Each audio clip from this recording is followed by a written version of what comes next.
One man is dead. Another man's life is at stake. If there's a reasonable doubt in your minds as to the guilt of the accused, a reasonable doubt, then you must bring me a verdict of not guilty. Now, if, however, there's no reasonable doubt, then you must, in good conscience, find the accused guilty. The first two movies we've covered for Justice Night Extravaganza, Anatomy of a Murder and My Cousin Vinny, both focus on lawyers and the actual trials themselves. Tonight we're talking about a movie that focuses on the jury. I'm talking about Sidney Lumet's 12 Angry Men. And if we vote the accused guilty, we've got to send him to the chair. That's mandatory. I think we know that. Let's see who's where. Okay, anyone doesn't want to vote? Guy with me. Okay, then just remember that this has to be 12-0 either way. Written as a teleplay by Reginald Rose, who had only just started to make it as a screenwriter, selling his first play to the live anthology series Studio One in 1951. In 1954, he was summoned to jury duty over a manslaughter case.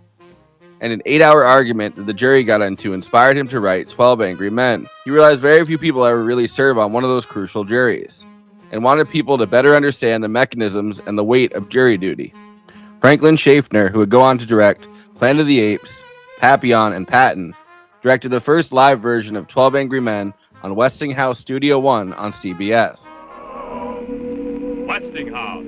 Westinghouse Studio One.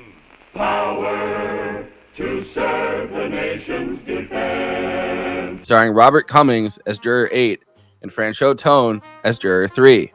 It blew people away, winning 3 Emmys at the 7th Primetime Emmys.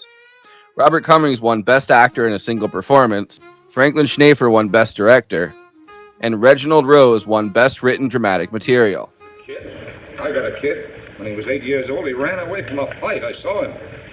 I told him right out, I'm going to make a man out of you, or I'm going to bust you into little pieces, trying. And then when he was 15 years old, he hit me in the face. He's big, you know. Kids, you work your heart out. I haven't seen him in 3 years. Henry Fonda saw the 7th Primetime Emmys. At the same time, he was setting up Orion Pictures as an offshoot of United Artists. He was incredibly impressed with 12 Angry Men and wanted to produce a film version and star as Juror Number 8. The message about standing up in the face of a lynch mob, even if it's an unpopular decision, was extremely powerful during the McCarthy era, especially to a liberal-minded person like Henry Fonda. Henry Fonda contacted Reginald Rose, and together they recruited Sidney Lumet. This was Lumet's directorial debut. He'd go on to direct dozens of films like Dog Day Afternoon, Network, The Verdict, Serpico, Murder on the Orient Express, and Equus. He had been working as a TV director and had directed some of Reginald Rose's plays for Studio One. The story, with its McCarthy-era implications, had a special resonance for Lumet, who was misidentified in a photograph by a prolific FBI informant and was almost blacklisted as a communist based on a misidentified photo. Ever since you walked into this room, you've been acting like a self-appointed public avenger. You want to see this boy die because you personally want it, not because of the facts. You're a sadist. Kill him, Mom! Kill him! You don't really mean you'll kill me, do you? It stars Henry Fonda as Juror Number 8, of course, but Lee J. Cobb as Juror Number 3, Martin Balsam, Ed Begley Sr., Joseph Sweeney, Edward Binns, Jack Klugman, E.G. Marshall, George Voskovec, and Robert Weber. When 11 jurors want to convict an 18-year-old kid who's going to get the chair as a mandatory sentence for killing his father, Henry Fonda as Juror Number 8 is the only one who stands up and wants to talk through the evidence again. As it becomes clear that a lot of the evidence is faulty or doesn't add up the way they thought, other jurors begin to have doubts about his guilt.